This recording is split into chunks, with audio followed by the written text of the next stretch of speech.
Arrampicarsi sugli specchi, and welcome to Shift+F1, a podcast about speedy race cars. That, by the way, is Italian, if you couldn't tell from my impeccable accent, for climbing on mirrors.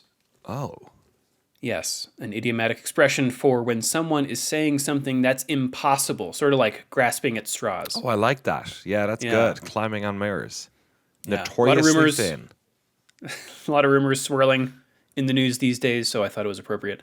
I'm Drew Scanlon. Joining me, Danny O'Dwyer. How are you, Danny? I am doing fantastic. Thanks for not calling me Rob this week. Really appreciate it. We don't have Rob this week again. He is on assignment, so we'll just keep saying he's on assignment. Sure, yeah. Dude needs to get his internet sorted out. This is really the main. It's not like any of his many jobs need the internet. Exactly, yeah. He'll be back soon. He wishes he was here. Yeah. Many thanks to all the folks at I was at PAX this past weekend.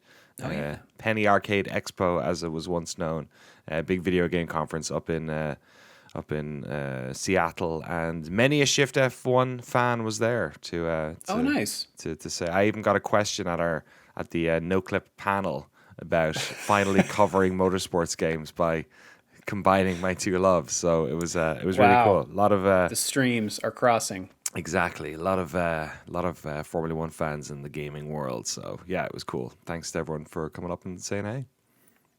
Nice. I hear they make Formula One video games. Allegedly. I think there was one Ayrton Senna one back in the 90s, and they haven't done one since, I think. Great. Okay. If you're new to this podcast, a very warm welcome to you. And if you are new to Formula One itself, we've got an episode just for you. Our preseason primer assumes no prior F1 knowledge and explains how the sport works and who everybody is. So if you'd like to go back and listen to that, it's episode 298. Also, this show would not be possible without our audience over at patreon.com/shiftf1, where every month we release ad-free versions of the podcast early, along with bonus pods and exclusive videos for our patrons that cover racing documentaries and films, F1 video games, experiments with other racing series, and a lot of weird things. So if you would like to support the show and get access to all that fun stuff, head over to patreon.com/shiftf1 or click the link in the show notes. So what's going on in Patreon land nowadays, Danny? Yeah, we got to. I don't know. Do we have anything lined up for September yet? Have we had that chat yet? We've not yet decided on our... Okay, we'll have to figure that one out. But yeah, last month was a bumper with both our review of the F1 movie and the documentary series Earnhardt, both of which are now streaming on various platforms. So you can rent the F1 movie now. I have already purchased it digitally and watched it again. Such is my interest in that movie. It's a fun time. What can I say? It's a fun time. Great. A massive thanks to all of our incredible title sponsors: Dr. V, the Chicken Finger Pita, Matt and Harmony, and Deange. It's a me Ferrario. Online gambling. Mojo Nixon Gaming F1, Get Rich or Die Ryan, Agave ATX, Cyphers Training, Turf SCS, Michael Maves, Mission Winnow, TelemetryDeck.com, FTC, Drew Stewart, Bailey Foot, Jason, Abraham Getchell, Bunny Fiend's good friend Yabs, Snigs, Alex Goucher, Max Voltar Keyboards, click, click, click, click, click, Jeff Foster, Troy Stammer, William Rumpf, Rob's Ottoman. Rob's Ottoman could turn up, you know what I mean? Like, Rob's Ottoman's got internet. Lachlan the Madden Man, Samurai Love Story, and Jason Kelly. Thank you all. Who is not the other Jason, I assume. They're not double tapping for some reason. Thank you all so much for supporting us over at patreon.com/shiftf1 and making all of this possible. Because as we know, nothing is possible in Formula One without copious amounts of hard cash. It's true. It's true. And that extends to the podcast about it. Well, let's get into that podcast, shall we? We've got two races to talk about, the one that happened and the one that's coming up this weekend. So let's dive in first to the Dutch Grand Prix. On the grid, what do you know? It's the two McLarens out front. Oscar Piastri in pole position by 12 thousandths of a second. Is it just luck at this point? Is it just like a complete coin flip? At Zandvoort, possibly, because honestly, so much of the final lap timing was based on how the gusting winds were favorable or not with you on your lap. So they're obviously, but that's everything. That's a lot of skill, but that's what it's like to race not in a vacuum, right? Yeah, That's what it's like to race on Earth. I think here it's particularly strong. You know, that's why we also saw quite a lot of offs in practice over the weekend. You know, a couple of crashes here and there as well. A lot of people struggling with the first. The turn one, you know, a lot of people went off in FP1 and FP2 at turn one because of just not, you know, braking zone rubbering in, but also a gust of wind just taking them out. So They're on the shore there in the dunes. exactly, my dune. In third place, Max Verstappen, or starting third. He will be starting on soft tires, unlike the rest of the top 10. In fourth, Isaac Hadjar. In the Racing Bulls car. He called it the best lap of his career to put it in fourth on the grid. I don't know why. You know, we're just speaking of rumors, stuff swirling around. Is he going to be in the second Red Bull seat next to Verstappen? I don't know why he would want that. At this stage, it's farcical. I'm like, why? I get it. I get they're all like, he's with Racing Bulls and he's doing all this so he can get in the Red Bull seat, but for goodness sake, let's wait to hear Yuki Tsunoda's name on this grid walk. Yeah. Look at the names that Hadjar is ahead of. George Russell in fifth. He actually had a weird moment in the pits in practice where Piastri was coming into his pit box but got waved past. Yeah. And so he juked back into the fast lane and almost hit Russell. He because they were bringing them both in, so he accidentally pulled into the Lando spot, basically.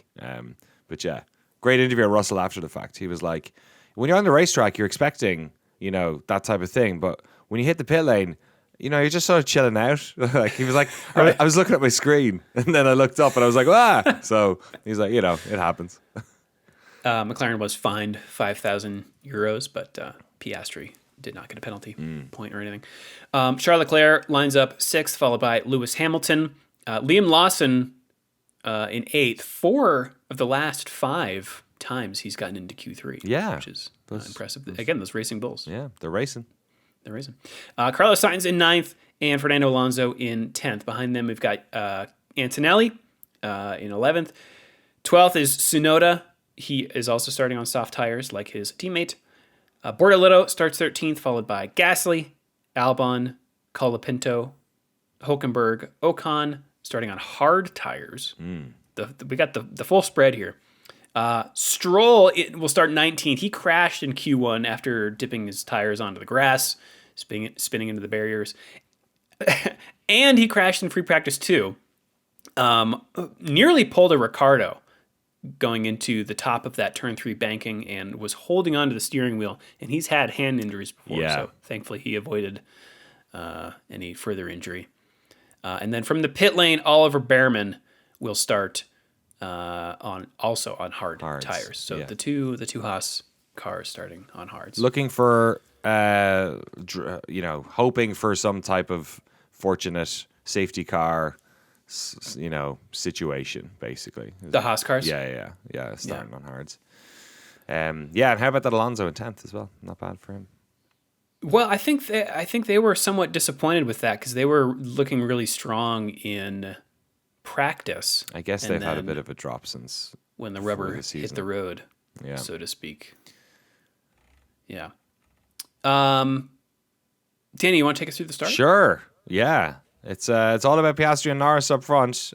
We've talked a few times. It feels like it's sort of belaboring the point now at this stage about how Piastri starts have generally been pretty solid, and Lando has had a couple of wobbles here and there. And as they get off the line, Lando once again is the slowest of the first 3 cars once the lights go out. Piastri basically cuts him off on the right side of the track. It's a right turn 1 they're approaching to try and establish his position in front, and Verstappen, who had a clear track in front of him, basically decided to go around the outside into turn 1. He actually gets wheel to wheel with Piastri, front wheel to back wheel, but still wheel to wheel with Piastri, and manages to come out of turn 1 essentially side by side with Lando, with still maybe a better racing line, and then just like I don't know, Lando either doesn't have the pace, or Verstappen just absolutely sends it around turn 2. And maybe it's a bit of both. Verstappen eats a big chunk of, I think it's sand or something, or just like low. Oh yeah, it's a dusty part of the track. Low grip as well. He's on cold softs at the start of the race.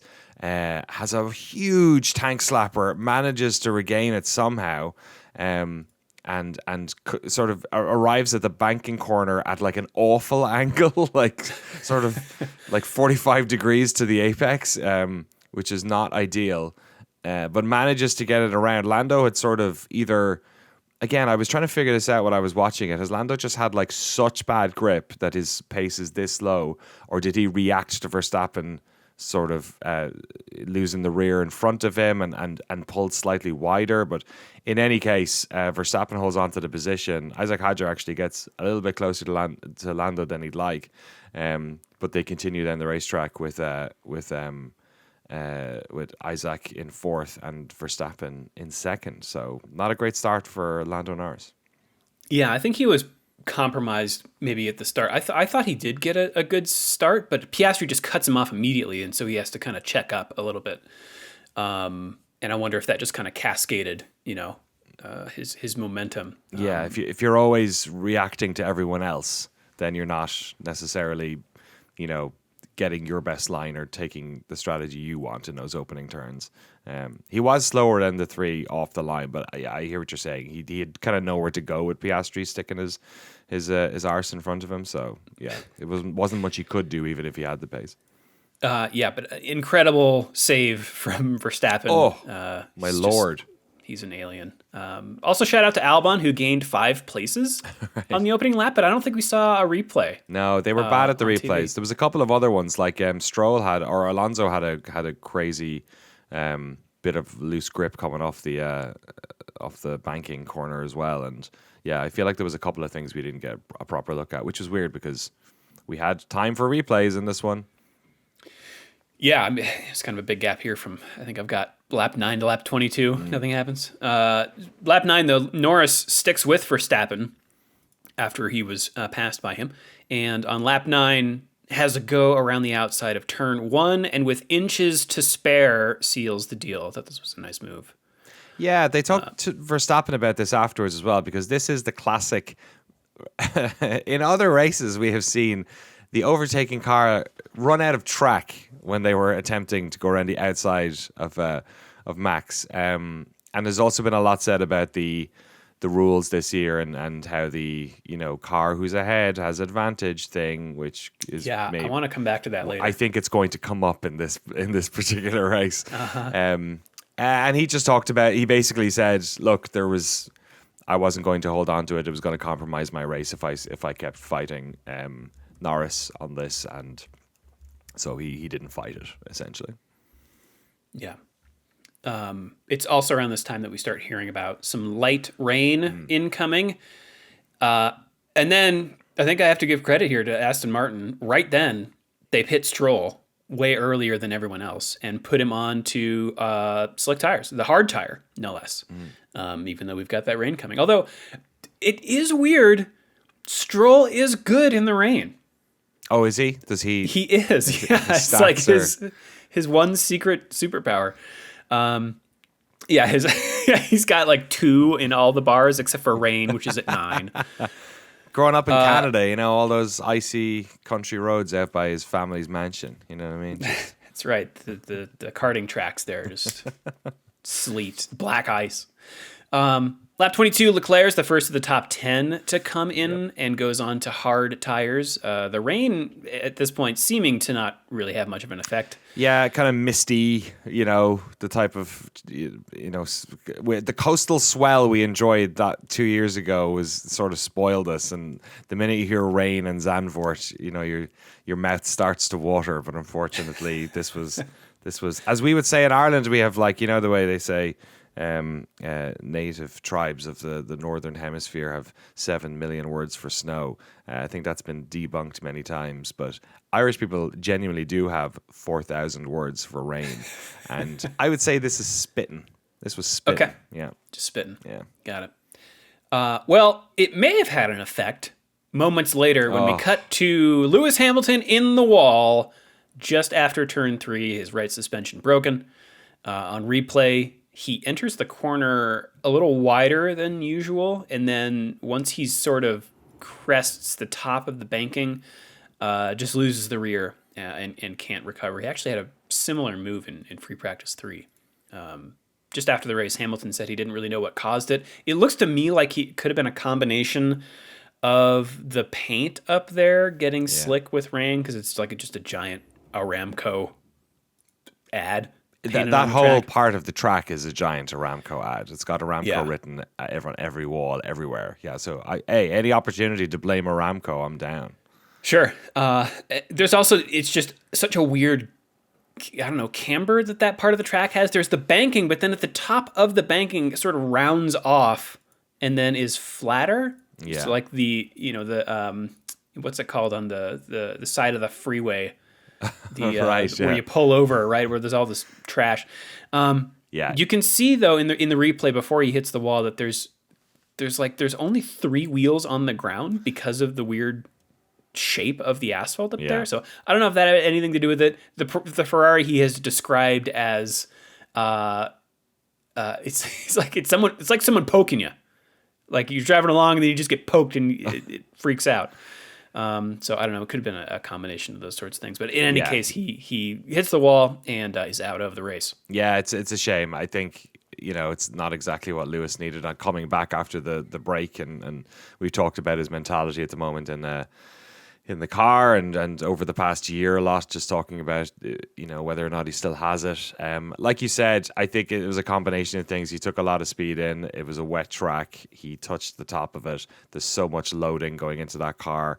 Under braking, he's not got much grip trying to get out of it. So it's just it's a real nasty slow motion crash, because he has so much time. Like a car would have so much time to turn away from the end of the wall. You know what I mean? He barely hits it. He barely hits it. He smashes right into it. But he could have cleared it had he been able to get any amount of left lock on that, and it wasn't happening at all. And it ends up in a crash that looks a bit more glitzy than it probably needed to be. He loses the front right and there's mud everywhere. But could have easily not been a crash. But just when you see raindrops on the camera and you see a crash like that, you kind of go, maybe everything wasn't, maybe the car wasn't operating the way it had been for the past couple of laps for a couple of reasons. Yeah. He was also on older tires, right? He hadn't pitted. Right, because it's right then that we get a safety car and lots of people take advantage. The top 10 afterwards remaining pretty much the same, except for the people who gained places when Hamilton went out. Leclerc loses a place because he had pitted just before the safety car. And then, as you had mentioned, Danny, Ocon, who started the race on hard tires and stayed out while this safety car happened and everybody else pitted, vaults himself into 9th place and has Stroll right behind him, and then Behrman, all of whom opted to stay on their hard tires as well. Yeah, Behrman's then in 13th, but like you said, started from the pit lane, so, you'll take it. Yeah. Lap 27, restart. Lawson and Sainz suddenly are dropping down the order. Oh, yeah. And on replay, we see Sainz trying a pass around the outside of turn 1. Lawson, who is ahead, sort of drifts to his left, and then they touch, handing punctures to both cars. Sainz earns a 10-second penalty for this and is incredulous over the radio. I mean, Sainz often is incredulous about the penalties he gets or the things that don't go his way. In a sort of his incredulity is very funny though, because it's almost like, whoa, like that's ridiculous. You know what I mean? Like he never gets angry. He's always just like disappointed with everyone else. Or baffled. Yeah, or baffled. Yeah. Yeah, and this one, I mean, I hate this penalty. I think everyone hates this penalty. Yeah. First of all, it's a restart, so you're essentially racing incident gets slapped on pretty much everything that isn't just a straight spear. And we'll get to that later. On a restart of a race, and like I understand that like Sainz wasn't like hugging the outside, but it's a very long turn. It's like almost a 180. So you need to hug the inside track a lot more than you do on most. And Lawson has, he drifts over to the side a bit, but they just, it's one of those little flicks, right? It's a front wing on a rear tire. It's not a massive impact. It's two cars coming together. It's not like the 10-second penalty is going to help Lawson in any meaningful way, really. So I really thought this was unnecessary, to be honest. So I'll relay what the stewards had to say, and I'm taking this quote from Race Fans. Quote, the front axle of car 55, which is Sainz, was not ahead of the front axle of car 30, which is Lawson, at the apex of turn 1. Car 55 attempted to stay on the outside of car 30 and a collision occurred. We considered that car 30 had the right to the corner, and therefore car 55 was wholly or predominantly to blame for the collision, as is standard for a collision of this nature. And as prescribed under the guidelines, we imposed a 10-second time penalty on car 55. Is this the Verstappen rule that other people are now, falling under? I was holding my breath to see how you'd finish that sentence, because I don't think this is people intentionally doing the thing, because it's not the same thing. You know what I mean? This, what we were talking about, what Max is braking super late and making sure that technically you're in front while you're overtaking, so or in the case that you're defending, so that you can have control over that particular adjudication. This is just like a byproduct of it. I feel like that, like now they've decided that, if you're not in front by the apex, then you're basically the bad child of the argument, no matter what happens.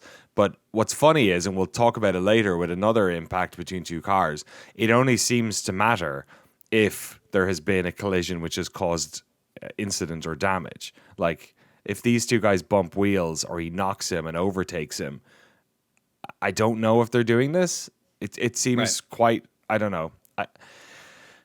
F1 has always gotten sort of stuck under its own rules sometimes. I suspect that's what this is, but I'm still surprised that on a restart that they did this. Like, it's the first turn of a restart. Like, come on. Like, this is, I don't know. It seems silly. Ultimately, it doesn't really matter. I don't think we're expecting Carlos Sainz to get up into the points at this stage in the race, halfway through or whatever. But it seemed just a bit, irritating, I would say, more than anything else. Yeah. Well, we have got some more armchair stewarding to do with at least 2 more incidents coming up. But we're going to take a quick break, and we'll be right back. All right. So we get a virtual safety car for the Sainz and Lawson incident. And on restart, lap 32, Leclerc makes a move on Russell, going around the outside at turn 11, which is at the end of that first DRS straight. And then the outside of turn 11 becomes the inside of turn 12. And there is seemingly no space for his car to be there. But Leclerc keeps it in and tries to toe the line, trying to keep his tires within the white line, while the rest of his car is sort of skirting along the gravel. And while bits of carbon fiber fly off everywhere, neither car loses control, and Leclerc comes out ahead. Russell tries to fight back on the front straight, but Leclerc defends to the inside, and Russell cannot make it around the outside of turn 1. Both complaining. Leclerc complaining on the radio that Russell didn't leave space, and Russell complaining that Leclerc left the track and gained an advantage. No call here. No, it's the stewards said that they'll discuss it after the race, and Race Fans also has a good article about this, which says that, it points out, Leclerc's lap time was deleted during the race, indicating that he did go off track. But since they addressed it after the race, they wanted to hear from both drivers. Both drivers apparently called it a racing incident, so no penalty was awarded. And in regard to whether Leclerc left the track, they seemed to have, the stewards, changed their minds, saying, quote, the available evidence was inconclusive as to whether car 16, Leclerc, left the track. Both team representatives were in agreement that there was no clear evidence that car 16 had done so. I think it's like, obviously it's cool. It's good that we have there is incident reporting we get from the stewards and we hear from the drivers and all this sort of stuff. But this is like pure, like 20 years ago, like no one's saying anything about this. Right. Like, this is good racing.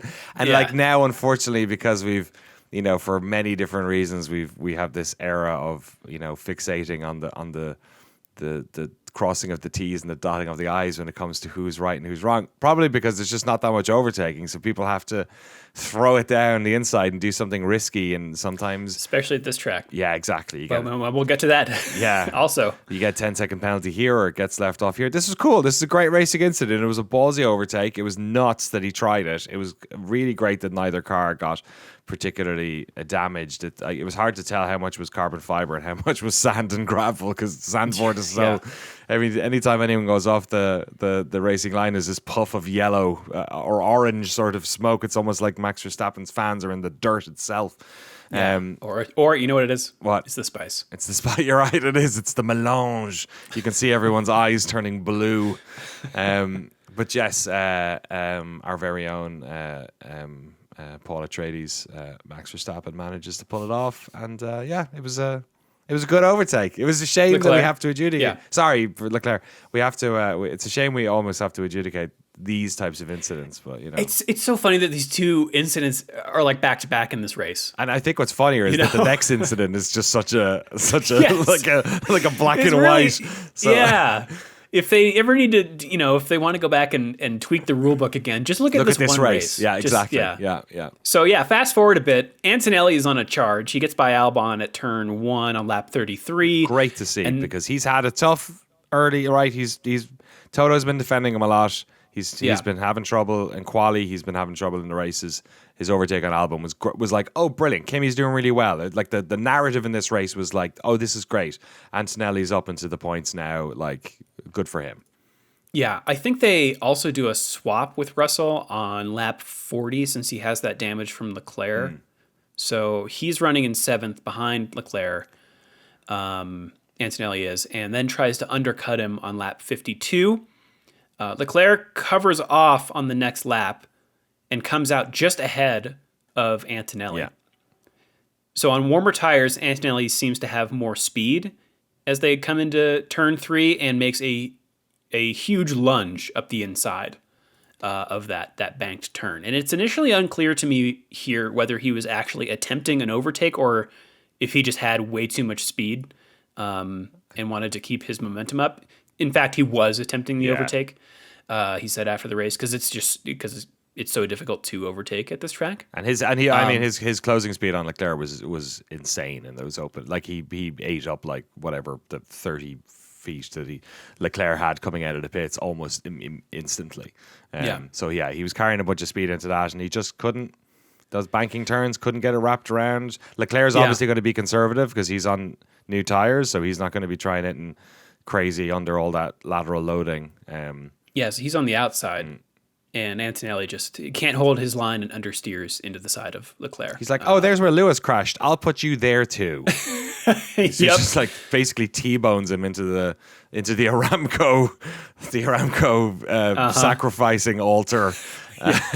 And another glitzy car crash, more sand and dirt and a front wing lost, and just it was funny watching Leclerc drive away from the attempts to drive away from the incident. You couldn't even tell which was the front of the car and which was the rear of the car. What's the whole nose of the front wing had been taken off. Yeah. Also, shout out to Liam Lawson's engineer. Oh, yes. This was kind of scary, actually. Yeah, so Lawson's like behind them coming into this. This is like obviously a super blind corner exit because it is a banked turn that almost does, That has like a crest, right? Yeah. It's like you can't see because the turn is sharp, but you also can't see because of the terrain, right? So you come into this turn, and on the exit of it goes up. Yeah, and he's sort of and Leclerc is sort of at this stage his car is parked sort of at this little hillock that sort of you exit when you're coming out of this banking. And he basically gets a call from his engineer saying yellow flags in front of you or like double yellows in front of you or something. Basically like there's there's someone on the track. And Lawson jukes left to miss first. He slows down first and then jukes left to miss Leclerc, and then comes on the radio and was like, I would not have seen that you saved me there. Yeah. Leclerc is out of the race, opts to watch the rest of the race from a nearby sand dune. Was that him on the phone? Oh no, he was just... there's a lot of great photos of him just chilling out. It was kind of nice. It's like a great vantage point, frankly. Antonelli gets a 10-second penalty for this. Same penalty as Sainz. Yeah, right, for a much more egregious move.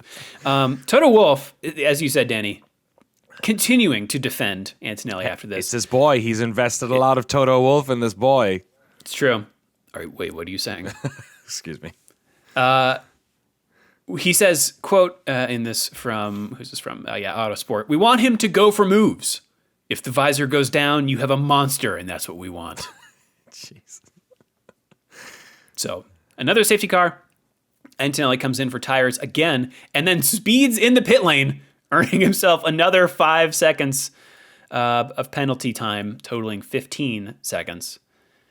And the other thing these safety cars are doing is keeping the McLarens from getting away from Verstappen and allowing that Norris and Piastri fight to continue, though the track is making it difficult for any real battle to happen. Still, it's great seeing Piastri have to defend on these many, many restarts, which we get the last of lap 58.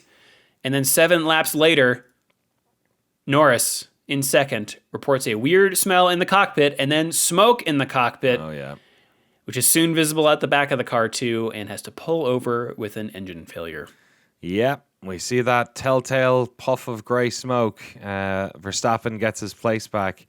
And so does a whole suite of people who have enjoyed so many, numerous incidents which have knocked out mostly top 10 contenders from the grid. So to the cheers of many people, Isaac Hadjar is now up into third place, which is where my eyes were for the rest of this race, because Verstappen's probably not catching Piastri, and it would be Hadjar had a decent gap on Russell, but could he get it? Could he get it to the end of the race?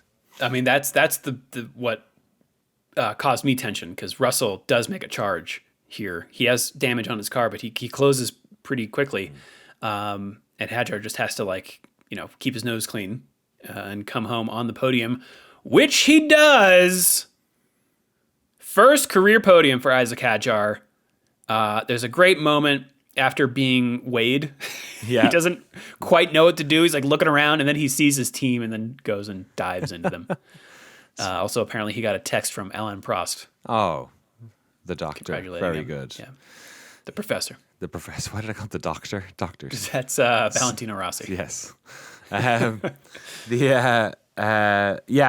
to see. Really good to see. I mean, when you flash back to the first race of the season, him crashing on the formation lap, you know what I mean? It's it's such a moment for him. And it was really interesting listening to him talking about it. He was like, it's earlier than we expected, and hopefully the first of many, and I want to get my race wins. And he's hungry. He's a hungry guy. He's obviously not cocky, I think, is the thing that is. Yeah. But he seems quite, but he also seems quite forthright with his feelings on this type of success too. So, and a great day for boat racing bulls. Great day for lots of them.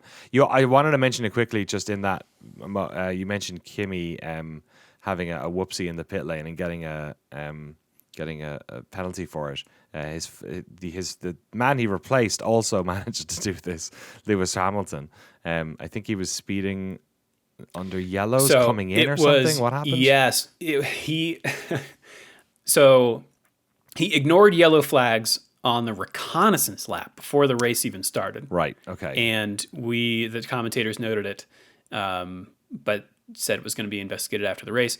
This is strange, because I learned from reading this Race Fans article that the stewards had said, listen, on the reconnaissance lap, we're going to be waving double yellows. Okay. Because I think they were concerned about the way that the track is and all of the people that are around there on the grid. So everyone knew that it was going to happen. He wasn't, it wasn't a surprise, Right. but he did lift, but they said he didn't lift enough. Okay. So he actually, yes, though he Insult did not to finish injury. this race, gets a 5-place grid drop for the next race. Which just so happens to be in Italy. The Temple of Speed. Exactly. Yes. Monza. Yeah. So not Yep. not ideal. Not ideal. But yes, he is he's not classified. He's down there at the end, having DNF'd along with Charles Leclerc. But at the top, Oscar Piastri equals Mark Webber's 9 wins, the most for any Australian. There you go. Webber, by the way, is his manager. Exactly. And extends his championship lead over Norris by 25 Exactly. points. That's the killer here, is that Lando not finishing. Like these guys have been close. It's sort of in the past 2 races we have established that this is a McLaren championship. Max is likely not going to catch these guys. The Red Bull is not going to get any faster, but they're going to be duking it out, and it's all going to be games of points and who wins which weekend. This is a big swing. When you have, we're not used to this because in so many years past, and especially at the start of new regulations, you tend to get this type of thing happening. You get incidents, you get reliability problems, all that sort of stuff. But we're all sort of, especially after the past 2 years, the cars have been incredibly reliable. So having a DNF in the title championship, the title fight, this might be the biggest swing of the entire season. Definitely up to this point it is, but it might be for the rest of the season. This might just be a gap that Lando is not able to shorten. Or the same thing could happen to Oscar next race. That's very true. It could as well. Yeah. As the late great Murray Walker Yes. once said, anything can happen in Formula One, and it usually does. If there's gremlins in one engine, then who's to say if there's not in the other side of the garage? Don't feed Lando Norris after midnight. And it should be mentioned that this was not a Mercedes powertrain issue. This was an issue with the McLaren. They haven't said exactly what it is, but it was one of their own things. Got it. Okay. Max Verstappen finishes second. Isaac Hadjar third. George Russell fourth. Alex Albon. Yeah. 5th place for Williams, another 10 points. And then Oliver Behrman, 6th place for Haas from the pit lane. And then Lance Stroll 7th, Fernando Alonso 8th, Yuki Tsunoda in 9th, and Esteban Ocon, the other Haas, in 10th. Double points for Haas on that hard tire strategy. Great to see. Yuki Tsunoda, by the way. Yeah. Sorry, go on. His car got stuck in the wrong throttle map for the last stint. He got it stuck, or it got stuck? It got stuck. It got stuck. It was like a bug in the. It was on quali throttle mapping for the. It sounds like it was not good and not a good one. Oh, that's not fun. Well, he ends up in 9th. He gets 2 points, but it doesn't stop him from being the last place driver of the drivers who are still driving. He is currently last in the driver standings, I believe, not including Colapinto and. Is that right? I think so. Yes. Well, Colapinto is still driving. Yeah, I guess. But he has 0 points. But he didn't start driving. Well, I see. Yeah. I see what you mean. Yeah. Got it. Technicality. Okay, yes. In 11th, Colapinto, just outside the points. And then we've got Liam Lawson, Carlos Sainz, Nico Hulkenberg, Gabriel Bortoleto in 15th.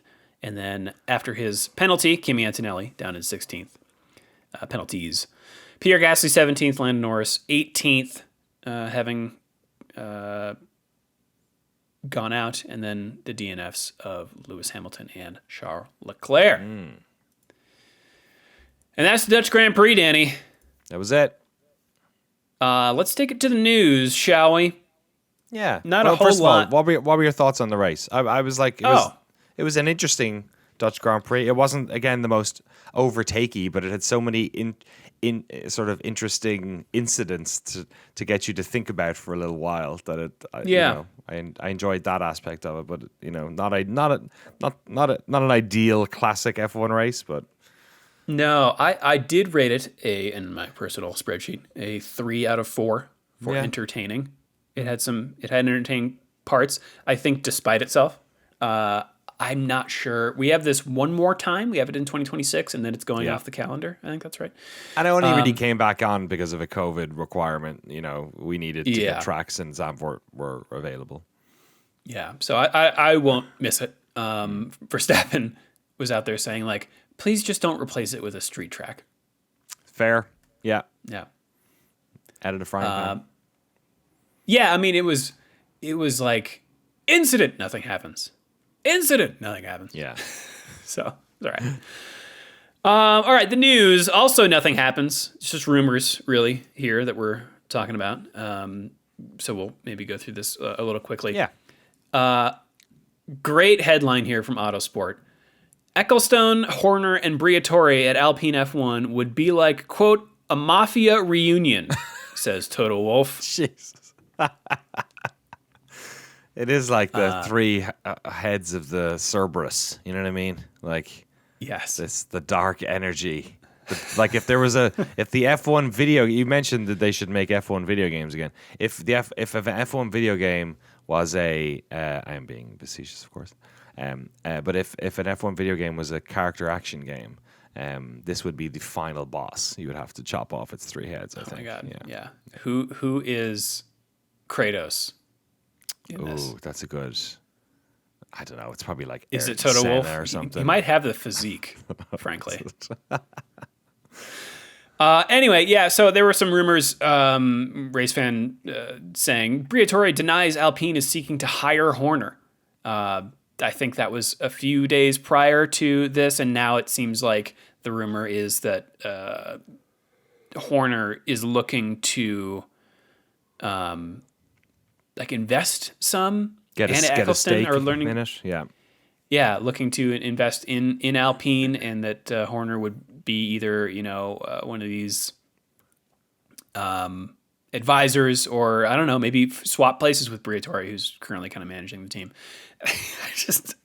I'll extend on the Wolff quotes here. That would be an exciting story, I guess, and would create lots of buzz around Formula One. If there was such an exciting project, these three guys coming together, all of the mafia reunited, that would give good content. Jeez. Briatore says, I'm not considering in this moment anything. Christian is not in Formula One in this moment anymore. I hope he comes back soon, but for the moment, he's not in the picture at Alpine. So that is the softest denial I've ever heard. I have a feeling we are going to have to deal with Christian Horner rumors for the next ... until he does eventually make his way back in somewhere, I suspect. I think that's probably inevitable that he'll be involved somewhere at some stage. But I do like the fact that other people on the grid are at least calling out that, it's just weird that Briatore is back already. I'm still freaked out by that. Like, I still think that's crazy that we're like, okay, that this guy who manufactured the biggest racing scandal in F1's history probably is, and was banned, and then I guess unbanned in another court is back. I don't know. Is he any good at anything? I don't know. It looks like Alpine are worse than ever. Like, what? Right. No more nya hasn't helped.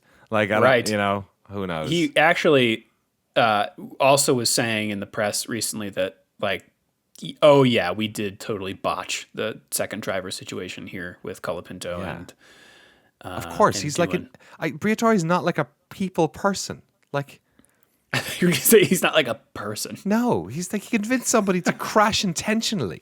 Like, he's not. This guy should not be in charge of anyone. Like, I don't know if he's good with money, but like, no, like, I don't know. Like, how desperate do you have to be to hire Flavio Briatore to lead your team? Like, I don't know. That's just some. France is weird. Another rumor here. I don't have it here in the notes, but we had talked about Red Bull reaching out to Alex Palou. He has sort of denied that, going like, I don't know. I haven't heard anything. I think maybe he claimed that a manager of another driver in IndyCar started that rumor, so that because he wanted his seat, so he wanted to, like, cause some friction within the Ganassi team. Oh, okay. And Chip Ganassi was out there being like, listen, he had the chance to leave and he didn't, so I think he wants to be here So no, this is a non-story. So we'll see. Other IndyCar F1 rumors, Danny. Yeah, Colton Herta. I guess Indy ended. We won't spoil anything here, but Herta didn't have a great last race and ended up dropping down another position. And there's been some rumors about him. I think a lot of this was prior to Bottas and Perez, which we talked about last week, obviously getting on the Cadillac team.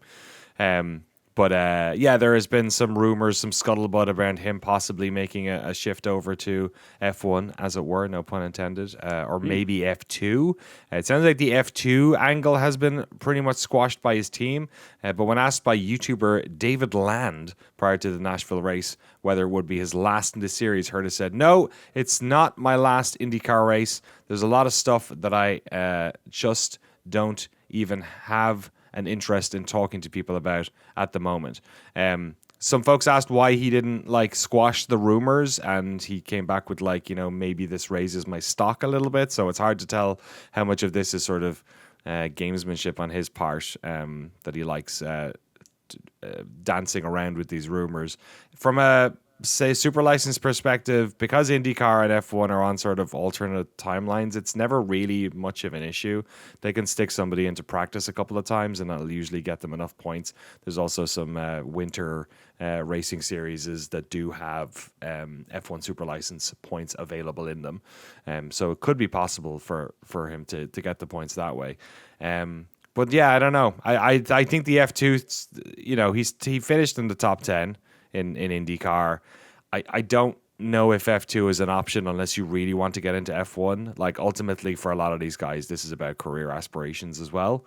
If the pathway isn't there for you in IndyCar, or if you've got, ideas about, you want to earn a lot more money, then it is the type of career transition to go for. But like we've seen, we have not seen many people make the transition from IndyCar to F1, and I don't really see Colton Herta as the guy if someone's going to do it in this modern era.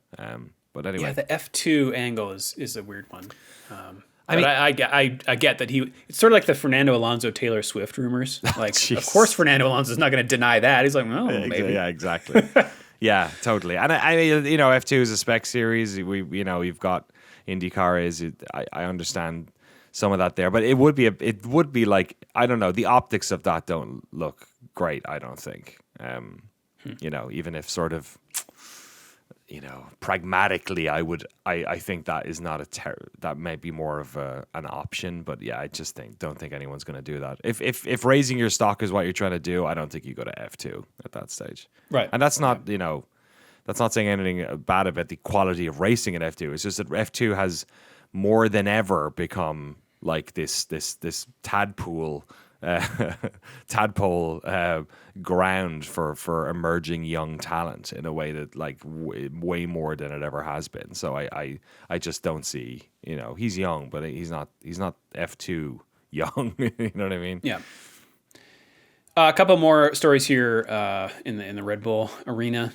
Apparently, Tsunoda, his car is now on the same specification as Max Verstappen. Apparently, it was after Imola where he qualified, or he had a crash in qualifying to sort of offset him from Max, because they had to the upgrades were then no longer in sync, in parity, because they had to, I guess, repair a lot on his car. But they finally got even again in Belgium, and Tsunoda's basically saying all right, now Red Bull can see that can compare Verstappen and I on equal footing, and it seems like that's helping. He says, quote, "Probably they didn't recognize that much, especially Helmut, the difference between me and Max in terms of the package differences. As soon as they introduced the new package on my car, my pace was suddenly much improved." And shows that actually, hold on, maybe there's some potential. So I think it's just good context for, as a viewer, even just to know that for a while they were different specifications, and now they're back on the same. But continuing on with the second Red Bull car, Perez now, it seems that now that he's got a seat for next year, maybe is feeling a little more free to talk about what it was like for him at Red Bull. And this is sort of stuff that we've talked about before, but it's just interesting to hear another driver say it. He says, it's a very unique car, very unique driving style that I managed, I'd say, to survive for many years. Sometimes I could cope with it, I could adapt to it, but as soon as there was a variable with rain, the wind, or something, it just became undrivable. And then you start making mistakes one after the other. You're losing confidence. And I also wanted to point out something that he said later in the article. This is, by the way, from Autosport. In relation to the 2026 cars. So he's actually saying that drivers like him and Lewis Hamilton, and probably Bottas as well, will probably do better in the 2026 cars than the current ones. He says, quote, this era of cars that we're currently in with the ground effect cars, which I think came in around 2021, has been tricky. With Lewis, you've seen it. He's done a tremendous job at Mercedes when they didn't have a competitive car. I think for him at the end of an era to be changing teams and getting to adapt has been tricky, but obviously he's a fantastic driver, and for sure he'll figure it out. We've seen it with many different drivers that it's all about adapting a car into a driving style, and sometimes it just takes a bit longer than others. I've done well in the previous era, so I do expect that the new regulations will suit my style. And that's an angle I haven't heard yet about 2026, so that's encouraging. We expect a shake-up, and in my head, I'm expecting maybe the younger drivers to adapt to this one a bit better, because it feels like it's probably closer to what a lot of them grew up driving. But yeah, I think this is... I think all eyes on next year, like that, because we're talking about, with the Red Bull stuff, does Tsunoda keep his seat for next year? Honestly, I think it's not just because I like Yuki, and I think so does Laurent Mekies, the current Red Bull. I think team principal.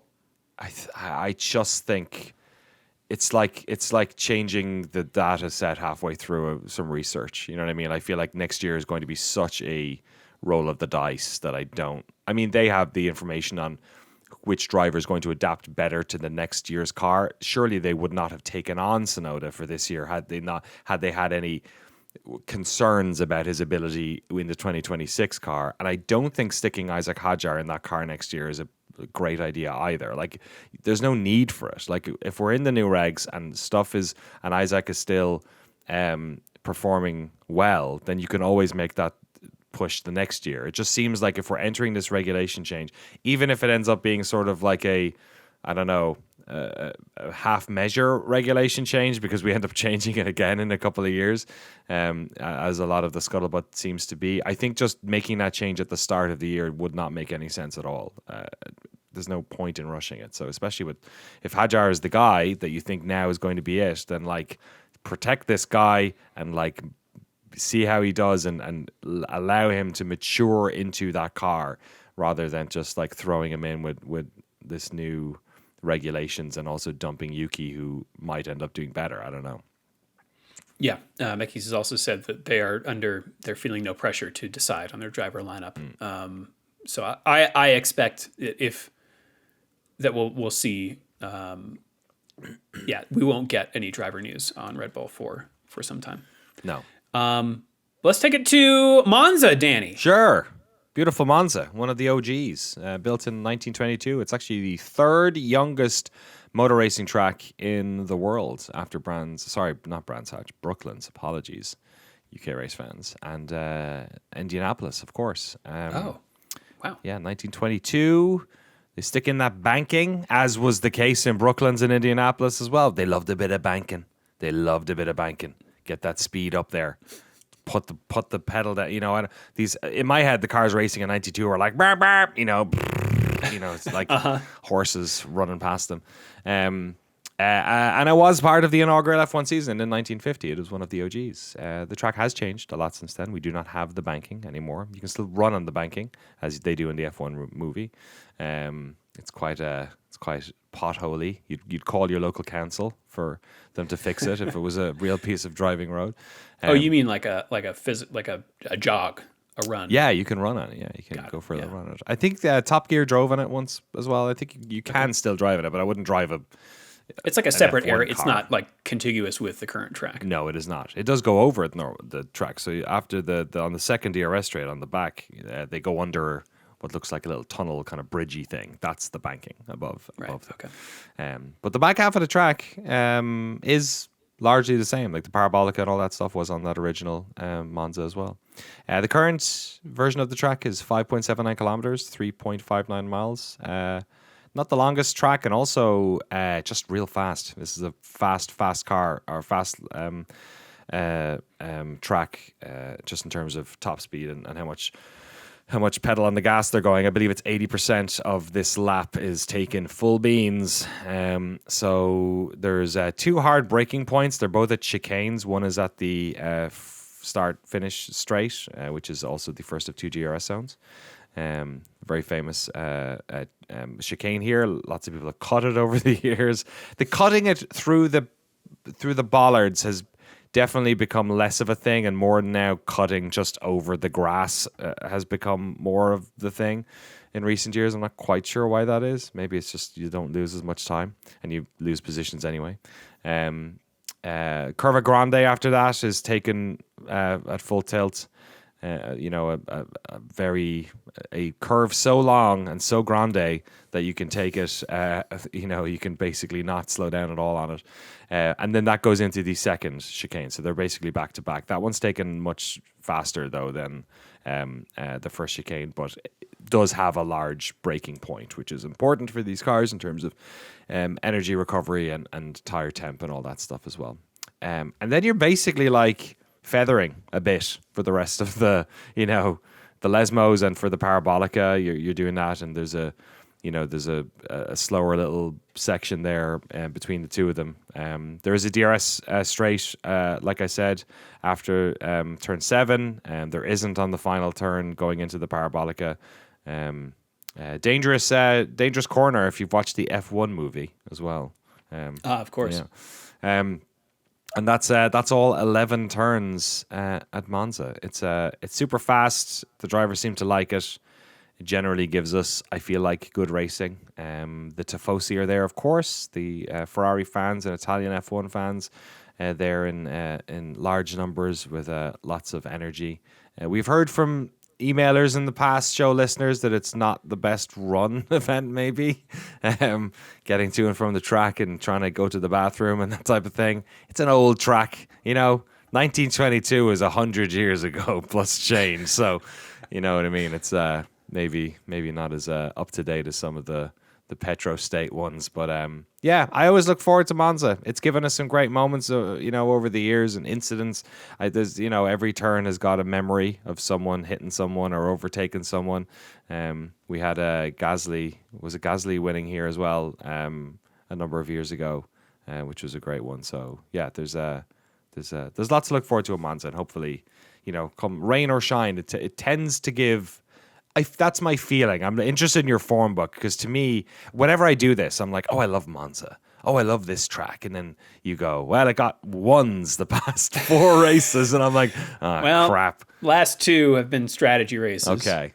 In my own personal ratings here. And then 2022 I called entertaining, and 2021 was bonkers, because that's when Hamilton and Verstappen collided, where Verstappen's car ended up on top of him. The chicane. Yeah, that was nasty. And then Ricciardo and Norris went 1-2 in their McLarens, which was insane at that time. 2021? 21, yeah. 21. And the year before that was the Gasly win, because I remember it was unfortunately with no fans. Right. Yeah. Yeah. So, yeah, a toss-up. I don't know. What you call me? I don't know. Toss up. Weather-wise, what we got? Well, quite warm. Should we go, Drew? Sure. Yeah, 76 degrees Fahrenheit. Humidity 66%. Wow, muggy. On qualifying day, and slightly warmer 78 Fahrenheit. That's 24 and 26 degrees Celsius, respectively. Precipitation at qualifying time, we were looking at 15%, and at race day, it's climbing to 20. All right. Also, as of 16 hours ago, severe thunderstorm warning. Well, that's not good. That's only for today, though. Yeah. That's not. They stop races for that. If the helicopter can't take off, they're like, nope. Can't give you the good pictures. Ever flown in lightning? Can you fly? Can you fly a? What's it like with a single engine in lightning? You don't want to fly in thunderstorms, mostly because of the Wind. Okay. You get severe convection. And if you're on a smaller frame, is that worse? Maybe. That's bad. Okay. Yeah. Sounds about right. It can break your plane apart. You don't want that. Oh, you're okay. Oh yeah, especially at altitude, that might be.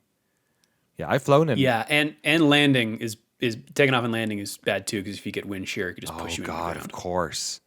Yeah. I watched a video a couple of days ago about. I'd never seen this Budapest boat disaster that happened, where one those big boats that go up and down rivers in Europe. Like there was one really big one. This is such a sidebar. I just like talking to you about large moving objects, transportation disasters. Yeah. And it literally there was another boat in front of it, slower than it, and it just drove over it. I'd never seen anything like it. Yeah, like 17 South Korean tourists drowned. The boat never came back up. It just got gobbled and under. And that was it. Yikes. This happened 6 years ago or something. Yeah. Okay. So I was like, new fear unlocked. Watch your back if you're on a European boat. Yeah. All right. The boat of Europeans, known as the Drivers' Championship. Thank you, Drew. Is looking like this. Piastri is on top with 309 points. Lando Norris in second with 275. Verstappen's in third with 205. Yeah. Russell in fourth with 184. Leclerc in fifth with 151. Lewis Hamilton sixth with 109. And then a jump down to Antonelli in seventh with 64, tied on points with Alex Albon. That's cool. That's cool for Albon. It's not cool for Kimi Antonelli. Yeah. And then another tie, Hülkenberg in ninth and Hadjar in 10th, both with 37 points. How about that? Yeah. Isaac Hadjar in the top 10. Amazing. And Hülkenberg. Sorry, yeah, you're right. Yeah, totally. Especially when you look where Bortoletto is. Then the two Aston Martins, 11th and 12th, Stroll and Alonso, 32 and 30 points respectively. And then in 13th, Ocon with 28. Gasly is in 14th with 20, tied with Lawson. Behrman's in 16th with 16 points, tied with Sainz. Bortoletto's in 18th with 14. And Tsunoda is in 19th with 12. And then Colapinto and Doohan both have 0. Maybe worth mentioning how we feel like the Williams-Sainz situation is going. Alexander Albon's in the top 10, and Carlos is down in 17th. I chalk a lot of that up to just bad luck. Bad luck / driving into Liam Lawson. Also, yeah, maybe that. I don't. It is well known that Sainz is a good driver, and it just doesn't feel to me like it was a bad idea. Yeah, I just feel like it just hasn't. You're a man of science, Drew. You're a man who likes to log things, and but you're feeling. You just don't want science to not be good. Well, that's true, and collusion because I paid too much money for a Williams hat. I had a Formula One Grand Prix, and now I feel like it's the sunk cost fallacy. It might also just be demonstrative of how good Alexander Albon's getting in his later young years. The fair play to him. He's top 8. You know what I mean? He's tied with Kimi, so he's I should say he's top 7. Yeah, pretty cool. It's been we knew it was this type of year. It's all about that mid pack. Red Bull are just where they are, I think, and Max is, I guess. They're gonna. Well, let me tell you, because it's anything could happen here. McLaren, well, not McLaren. They pretty much locked this up. 584 points to the second place team. Ferrari 260. Oh boy. Yeah. Mercedes is in third with 248, just 12 points back. And then what is this? 34 points back then is Red Bull in fourth. With 214. Williams is in fifth with 80 points. Nice. Aston Martin is in sixth with 62. So that's not a done deal. Racing Bulls in seventh with 60. Sauber in eighth with 51. Gene Haas and team are in ninth place with 44 points, and Alpine in 10th with 20. Yeah, so lots to play for in some of it anyway. Mercedes and Ferrari are going to be duking it out for sure, and then that mid pack. looking real tasty. Yeah. If you would like to join the standings yourself, you can do so by joining the official Shift+F1 Fantasy League. Here is the podium for the Dutch Grand Prix in the Fantasy League. Ooh. It's a tie for third between Piastri's Playboys and Say Something Sauber. And then in second place, we've got Vertigo 1. And in first, Cats in a Sunbeam. Oh, look at this. They put the 3X on Piastri and the 2X on Hajar. Wow. That paid off. Nice work. Yeah. Yes. Overall, though, the podium looks like this. In third place, moving up a spot, bring back Marlboro. In second, Yuki Lely, parentheses, Endor 8000. Very good. And still in a commanding lead, F1 banned my team name. Beautiful. Yep. All right, you can send us an email, shiftf1podcast@gmail.com or f1.cool/emails. You can also hit us up on the socials using the links in the show notes. And that is us around the internet. Danny, should we take it around the world? Let's race around the world. Yeah. MotoGP is at the Circuit de Barcelona, Catalunya in Barcelona, Spain. World Superbike Championship is in Magny-Cours in France. Oh, we used to race F1 at Magny-Cours. The NASCAR Xfinity Series is at the Worldwide Technology Raceway in Madison, Illinois. Mr. Worldwide himself. What is this? For the Here we go. New Way, spelled NU, 200 Oh my God. sauced by Blues Hog. What? Whoa, it just keeps going. I don't know. It just keeps going. New Way sauce. New Way 200 sauced by Blues Hog. New Way is it a I can't tell. I can't tell what New Way is. Is New Metal back so much that it has its own company? New Way, concrete for a St. Louis based contract supply house. Is that right? That can't be it. It is. That's what it is. Okay. All right. But it's sauced by Blues Hog. So obviously New Way couldn't pay enough. So they were like, we need to get some barbecue sauce on this. So they got Blues Hog, which is their logo is the Blues Brothers as pigs. Oh, So yes. So I'm on board. That's great. Sauced by Blues Hogs. That is incredible. And is Blues, do they make sauce? Are they a barbecue joint? Yeah. Like, what's going on? Yeah. Okay. Blues Hog. All It's right, a barbecue. Yeah, it's barbecue Okay. thing. And they have pigs.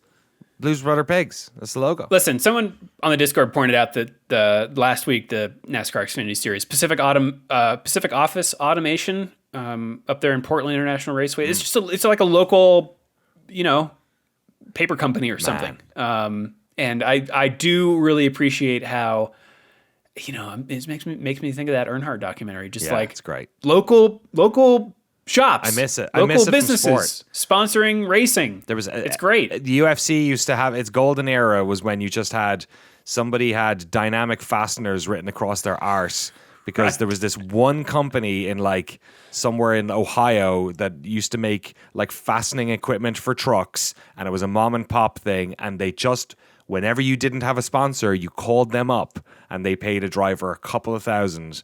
So Dynamic Fasteners was written on half of the UFC roster at one stage before great. It was good stuff. Loved it. Absolutely loved it. That and like Trojan condoms written across their butts and stuff. Just that's Great. I miss it. Okay. Let's see what else we got here. The Motocross Grand Prix. Oh boy, they're in this. I'm not even going to try with this address, but they're in Turkey at the I'm fascinated. Afyonkarahisar Motorsports Center. Are they sauced by Blues Hog? Turkey sauce? I don't know. The World Endurance Championship is at the Circuit of the Americas in Austin, Tejas. Yeah. For the Lone Star Le Mans. Oh, well, very good. They got the branding department on that one. Yeah. The Lone Star Le Mans. And we got NASCAR. Yeehaw. Also in Madison, Illinois. Get your for sauce ready. Enjoy Illinois. Oh, I love 300. it. Brilliant. That's what happens when they can't get a sponsor. I can only enjoy Illinois with Blues Hog sauce. Absolutely. How else are you supposed to do it? Yep. And Formula One, maybe you've heard of it. Friday, September 5th, the Monza weekend kicks off. Free practice 1 at 7:30 a.m. Eastern Time on ESPNU, followed by free practice 2 at 11 a.m. on ESPN2. Ooh. Saturday, September 6th, free practice 3 is at 6:30 a.m. Eastern on ESPN2, followed by qualifying at 10 a.m. Eastern, also on ESPN2. And the race, everyone, Sunday, September 7th, 9 a.m. Eastern on ESPN2, The Deuce. Love it. And that's what's going on this weekend. Danny, what happened this day in history? This day in history. This page was dog-eared, but I don't think we did this one. So I don't know. I feel like I would have remembered. Are you dog-earing all of them? No, but I did like a start of races, so I can tell if I don't know, just by happenstance, Okay. this was dog-eared at one stage. I feel like I would have remembered this one. Or are you just reading it cover to cover before you go to sleep? Maybe exactly. I need to reminisce about the good old times, like September 3rd in the past, 1939. Yugoslavia hosted its one and only Grand Prix this day in 1939. I want that T-shirt. Hey, it's another city race, dude. The Belgrade City race took place here on the streets of the city and was won by Italian superstar Tazio Nuvolari for Auto Union ahead of a string of German drivers backed by the Third Reich. The race was the last Grand Prix. Of course, it's not. If it's not a horrific death, it's fascism's loud boot stomps getting louder and louder over the European horizon.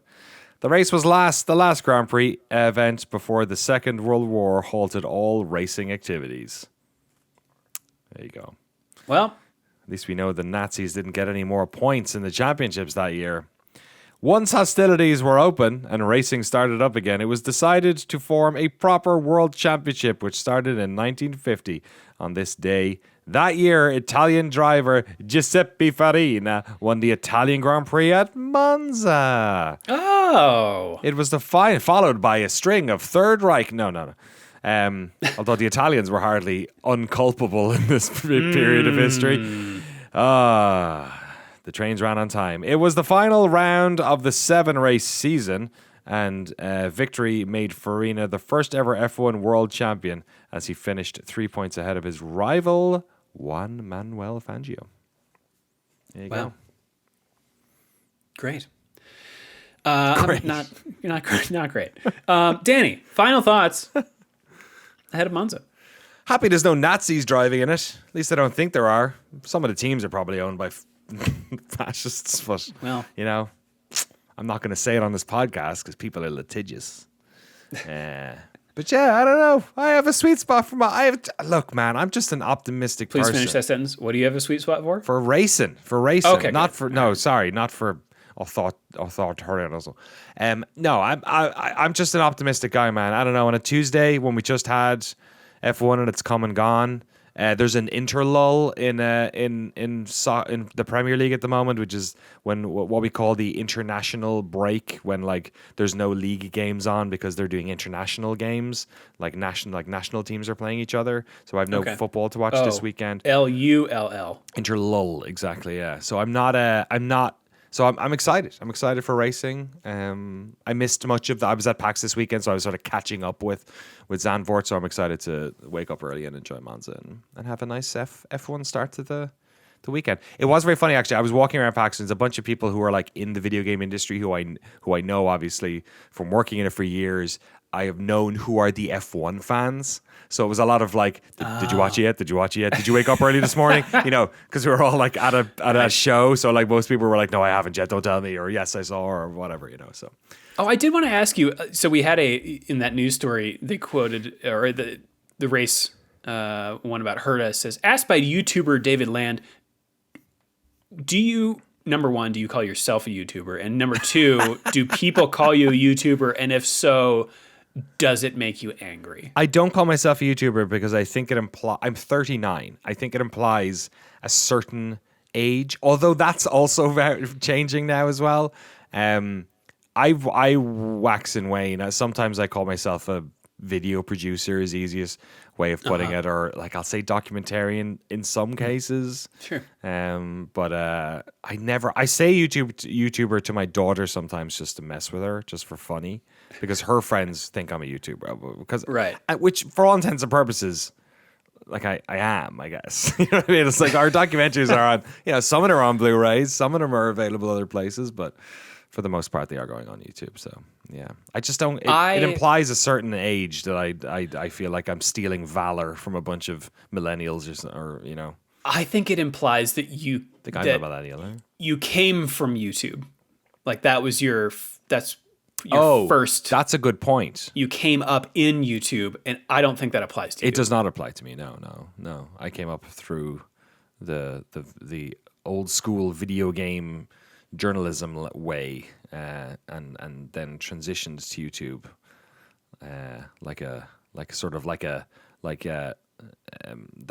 hello kids with the skateboard over the shoulder kind of. Right. Yeah, that's a good point. No, I don't necessarily. But if you're trying to explain your job to someone, it's just always like, especially like now I'm living in like Petaluma and hanging out with everyone. Like I'm not in the city anymore, so it's like everyone else has a normal job. Everyone else is like, oh, I'm a marketing person for this vineyard, or oh, I'm a data scientist for this tech company, and I'm like, how about filmmaker? No, that implies that you can like watch my stuff on Amazon. You know what I mean? Like I'm not there. Like that's that's not, that doesn't. I feel like that's stolen valor right there. I wouldn't dare. I'm not a member of the editors union. I can't possibly go for that. Yeah. Right. All right. Well, if you would like to support the show, if you'd like to support Danny, I'm a Formula One podcaster, Drew. That's what I am. Everything else is a side hustle. That's right. You can get access to all our bonus episodes, the early ad-free version of the podcast, and the official Shift+F1 Discord, which is just flush with the freshest memes. I saw one comparing the announcement photo of Perez and Bottas at Cadillac with the announcement photo of Taylor Swift's engagement. The Travis Same color palette. Is it really? Oh, yep. Great. Yep. Love it. Yeah. It's a good time. I watched the first 5 races of the year with the Discord in live chat. And I've missed a bunch for numerous reasons, and that's I think why I'm excited to watch Monza this weekend. It's just to check in. It's a very fun live chat if you want to enjoy the race. If like me you tend to watch the race on your own, it's a very good way of feeling like you're part of a community, is to hang out with those folks. They're good. They're a lot of fun. Good off-topic stuff too. Novalin, I think, is making a computer with a 6502 processor. Sick. On breadboards, which really just is the nerdiest, best thing I've seen in a while. So I don't know. I might get one of those kits. Anyway, patreon.com/shiftf1 if you want to get in on that craziness. Thanks everyone for joining us. How do I end this podcast? Have a great race weekend, everyone. Sorry, I was thinking about microprocessors. We will see you all next week. Meow.